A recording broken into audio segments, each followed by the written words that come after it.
கூட இருக்க பிரேமலதா நீங்க சொல்லலையா, ஒரே கட்சியில் உட்காந்துட்டு அதே திமுக மேடையில் வச்சு நீங்க சொல்லியிருக்காங்க, உங்க ஆட்சியில் பெண்களுக்கு பாதுகாப்பு இல்லைன்ட்டு. செருப்புகள்ட்ட அடிக்காத ஒரே அடிச்சிட்டாங்க.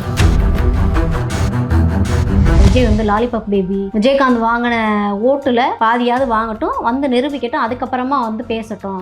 52 வயசு உள்ள நபர் லாலிபாப் பேபினாக்கா, லாலிபாப் சப்பி முடிக்கிறதுக்கான வயசு என்னன்னு அக்கா சொல்லட்டும். அவங்க பெற்று வச்சிருக்காருங்கிற ஒரு புள்ள விஜய் பிரபாகரன் முதல்ல நான் தான் பேண்ட் போட்டேன் ஜட்டி போட்டேன்னு பேசினா பிள்ளை மேடையில் உட்காந்துட்டு அவர் என்ன இப்போ வெறும் குச்சி வச்சு சுற்றிட்டு இருக்காப்லையா அந்த லாலிபாப் குச்சியை.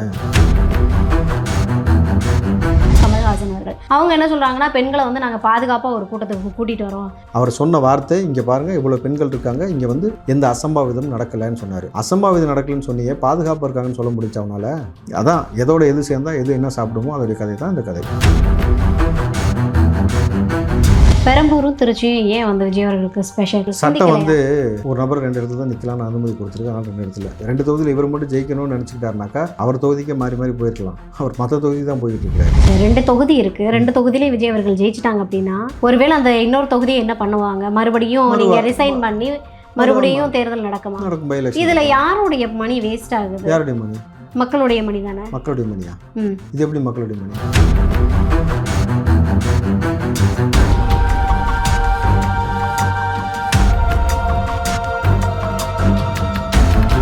பாலியல் வன்புணர்வுகளில் ஈடுபடுறவங்களுக்கான நாங்கள் வந்து இந்த மாதிரியான சட்டங்கள் கொண்டு வருவோம், அவங்க மேலே இவ்வளவு கடுமையான நடவடிக்கைகள் எடுப்பணும் என்ன அறிவிக்க கொடுத்துருக்கீங்க சார்? பாலியல் குற்றச்சாட்டு நடக்காத வண்ணம் இருக்கிறதா, போதை கலாச்சாரத்தை ஒழிக்கிறதா முதல் அஜெண்டா சொல்லியிருக்காரா?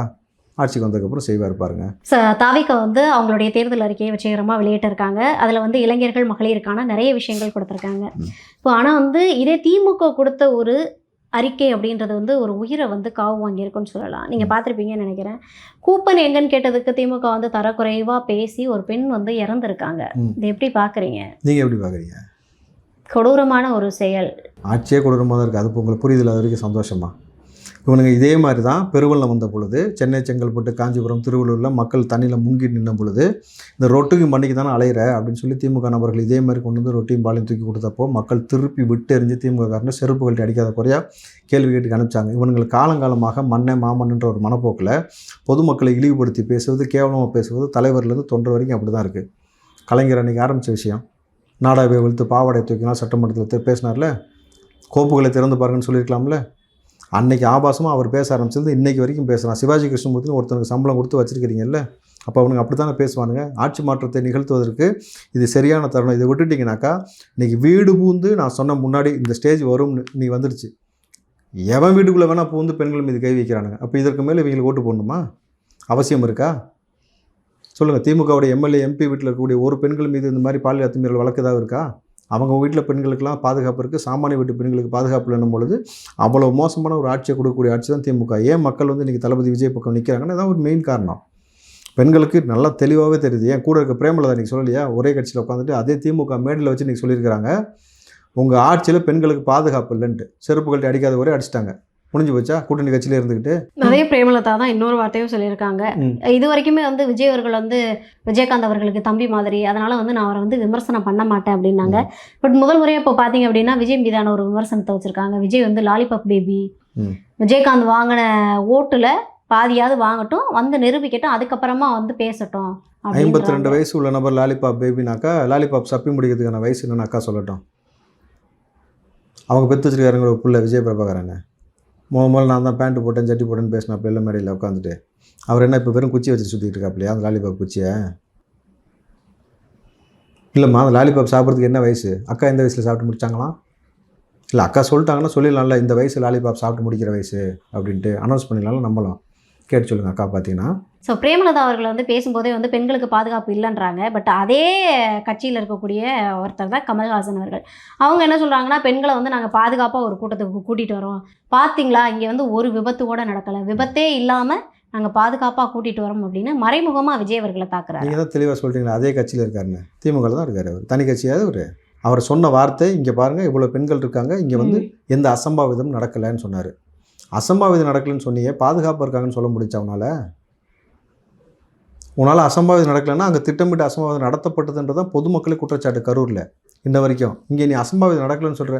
ஏம்மா, உன் கட்சியில் வேட்பாளர்கிட்ட காசு வாங்கினேன், போட்டியிட போகிறோன்ட்டு அவங்களுக்கு எவ்வளோ வாய்ப்பு கொடுக்குறோன்னு கொடுத்த காசு திருப்பி கேட்குறாங்க, கொடுக்க மாட்டேன், கட்சி நிதிக்கு போயிடுச்சுன்ற. என்ன மனுஷன் நீங்கள் கேட்குறாங்கல்ல மக்கள். அதான் எதோட எது சேர்ந்தால் எது என்ன சாப்பிடுமோ அதோடைய கதை தான் இந்த கதை. திமுகவுடைய இப்போ தீநகரில் வந்து நேற்று விஜய் அவர்கள் பிரச்சாரம் பண்ணாங்க. அங்கே திமுக எம்எல்ஏவாக இருந்த கருணாநிதி அவர்களுடைய பொண்ணு வந்து தாவேக்கால் இணைஞ்சிருக்காங்க. ஸோ அவங்க என்ன விஷயம் என்ன ஸ்டேட்மெண்ட் கொடுக்குறாங்கன்னா, திமுகவில் வந்து பெண்களுக்கு பாதுகாப்பு இல்லை அப்படின்னு ஒரு ஸ்டேட்மெண்ட்டை கொடுக்குறாங்க. ஊரறிஞ்ச விஷயம் ஸ்டேட்மெண்ட்டாக கொடுக்குறாங்க. இன்னும் அழகிரியோட மகள் சொன்னதை பார்த்தீங்களா? திமுகவால் நிச்சயமாக தமிழ்நாடுக்கு பாதுகாப்பு இல்லை. வனவாசம் கூட ராமர் வனவாசம் போனது போல் எங்கள் அப்பா வந்து கட்சியிலேருந்து ஒதுக்கி வச்சுருக்கிறாங்க. இன்னும் சொல்லப்போனாக்கா நான் ஒரு முறை வந்து ராமதாஸ் அவர்களை வந்து ராமதாஸ்ன்னு சொல்லிட்டேன். கலைஞர் கூப்பிட்டு என்னை கண்டிச்சார். உன் வயசு என்ன அவங்க வயசு என்ன, மருத்துவர்னு சொல்லணும்னு சொல்லிட்டு. இன்றைக்கி ஸ்டாலின் அப்படி யாராவது கண்டிச்சாரா?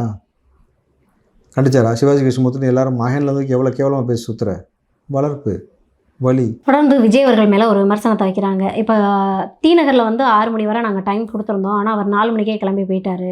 அது வந்து 6 மணிக்கு மேலே எந்த இடத்துலையுமே பிரச்சாரம் பண்ண மாட்டார் அப்படின்னு சொல்லிட்டு இருக்க எல்லா சேனல்ஸும் போட்டுக்கிட்டு இருக்குது. திமுக சார்ந்த நிறைய பேர் எல்லா சேனலும் விளம்பரம் வந்துன்னா அப்படி தாம்மா போடுவாங்க. புரியுதுங்களா? பேச அனுமதி கொடுக்கல. நீங்கள் போய் விசாரிச்சுங்க தேர்தல் கமிஷனில். நான் அனுமதி கொடுத்தேன் பேசுறதுன்னு சொல்லட்டும், நீங்கள் அந்த கேள்வி கேளுங்க. அனுமதி கொடுக்கல, கிளம்பி போயிருக்கிறாரு, அவ்வளோதான். தொடர்ந்து விஜய் அவர்கள் மேலே வந்து எந்த இடத்துலையும் பேச அனுமதி மறுக்கப்படுதுன்றீங்க. ஆனால் விஜய் அவர்கள் மீதான வழக்குகள் மட்டும் கூடிக்கிட்டே போகுது சார். தூத்துக்குடியில் பார்த்தீங்கன்னா 12 வழக்குகள் போட்டிருந்தாங்க. அதுக்கப்புறமா குளத்தூர் போனதுக்கு வந்து 5 வழக்குகள் போட்டிருந்தாங்க. இப்போ வந்து தீநகர் போய் தீநகர்லையுமே விஜய் அவர்கள் மேலே வழக்கு போட்டிருக்காங்க. ஸோ எதனால்? ஏன்னா எல்லா இடத்துலையும் அனுமதி மறுக்கிறது அவங்க தான். அனுமதி விஜய் அவர்கள் போகிற இடத்துல பேசவும் விடுறதில்ல. ஆனாலும் ஏன் இந்த வழக்குன்றது தொடர்ந்து வந்து அரசியல் வழக்கெல்லாம் காமிச்சா அவர் பயந்துடுவார், ஓடிடுவார் அப்படின்ற ஒரு நினைப்பு. ஒப்பேன் தாத்தையெல்லாம் பார்த்துட்டு தான் அரசியல் களத்துக்குள்ளே அவரும் வந்திருக்கிறார், நாங்களும் வந்திருக்கிறோம். வழக்கை கண்டு அஞ்சுவதற்கு அவர் தயாராக இல்லை. தமிழ்நாடு மக்களும் அவரை விடுவதாக தயாராக இல்லை. மக்கள் அவர் பக்கம் இருக்கிறாங்க. மாற்றம் நிச்சயமாக 2026 நடக்கும். ஓகே, April 14 வந்து விஜய் அவர்கள் இன்டர்வியூ கொடுப்பாங்க அப்படின்னு பெரிய எதிர்பார்ப்பு இருந்தது. நம்ம முந்தைய நேர்காணலில் பேசும்போதே வந்து அவர் கண்டிப்பாக இன்டர்வியூ கொடுப்பாரு, நம்ம சேர்ந்து பார்ப்போம், நிறைய விஷயங்களுக்கு பதில் கொடுக்க போகிறாரு அப்படின்னீங்க. எதனால் அந்த நேர்காணல் வந்து தள்ளி போனதா, சேனலில் தான் இல்லை ஏன் கொடுக்கலையா? இல்லை, அந்த சேனலில் தான் கேட்கணும். நேர்காணல் கொடுத்தாச்சு, விரைவில் வரும். எதனால் இப்போ வெளியிடாமல் வச்சிருக்காங்க? சேனலில் கேட்கணுமா? அடுத்த சேனலில் அது அவங்க டிசிஷன் தானே. சிஎம் வந்து இன்டர்வியூ கொடுத்துருக்காரு சார் முதல் முறையாக ஒரு சேனலுக்கு. அதில் வந்து பல்வேறு விஷயங்கள்லாம் ஷேர் பண்ணியிருக்காரு. இதை எப்படி பார்க்குறீங்க? ஏன்னா வந்து முதல் முறையாக ஒரு நேர்காணல் அப்படின்றதுல வந்து பார்ட்டிசிபேட் பண்ணி நிறைய விஷயங்களை ஷேர் பண்ணியிருக்காரு. தேவையில்லாத விஷயத்தை நான் பார்க்க விரும்பல, அதனால் நான் பார்க்கல. சரி, விஜய் அவர்கள் வந்து இன்டர்வியூ கொடுப்பாங்கன்னு ஒரு எக்ஸ்பெக்டேஷன் மக்கள் எதிர்பார்க்குறாங்க, மக்கள் பார்க்க போகிறாங்க. இவர் கொடுத்ததை நான் எதிர்பார்க்கல, எனக்கு அது தேவையற்றதும் கூடன்றதுனால நான் பார்க்கல.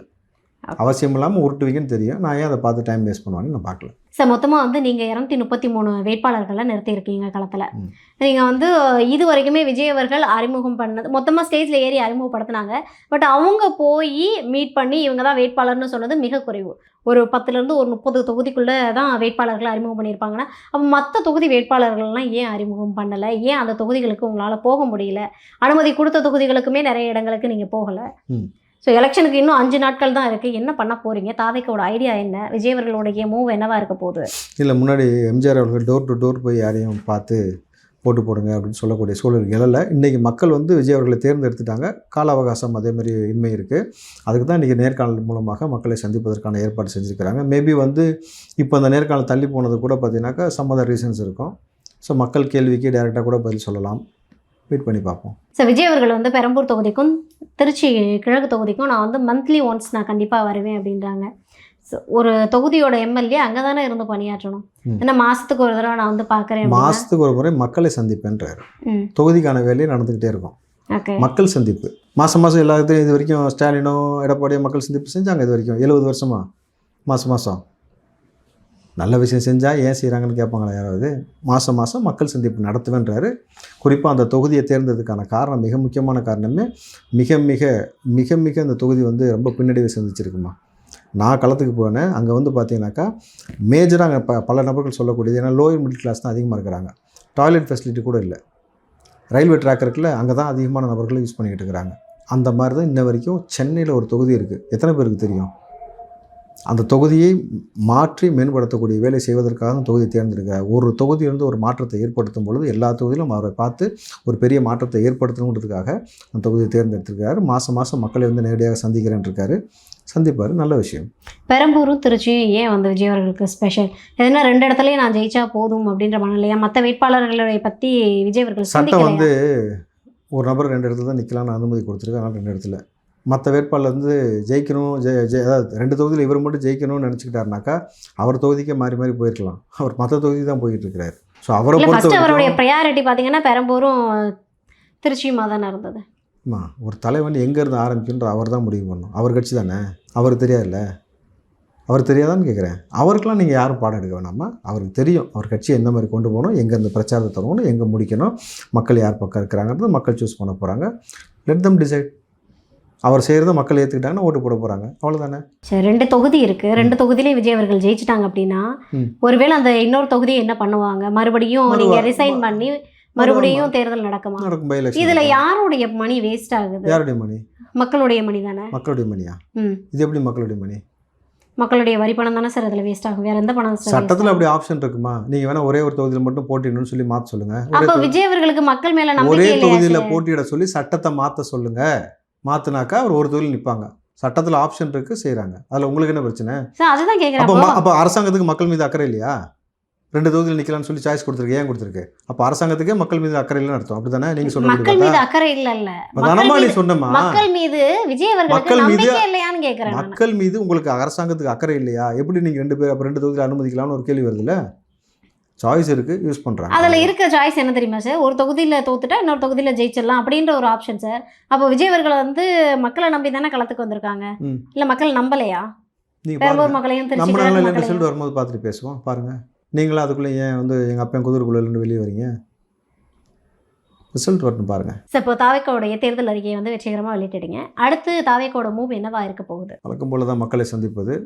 நாளையிலிருந்து பாருங்கள், தாவேக்காவோட மூவ் வந்து எல்லா தெருக்கள்லையும் தெரியும். இல்லை இன்னும் டைம் இல்லை நமக்கு, இன்னும் 5-6 எவ்வளோ நாட்கள் சப்போர்ட் தான் இருக்கு. பண்ணுறாங்கன்றதை நாளைக்கு நீங்கள் பார்ப்பீங்க. எல்லா வீடுகள் வாசல்லையும் கோலம் விட்டுருப்பாங்க.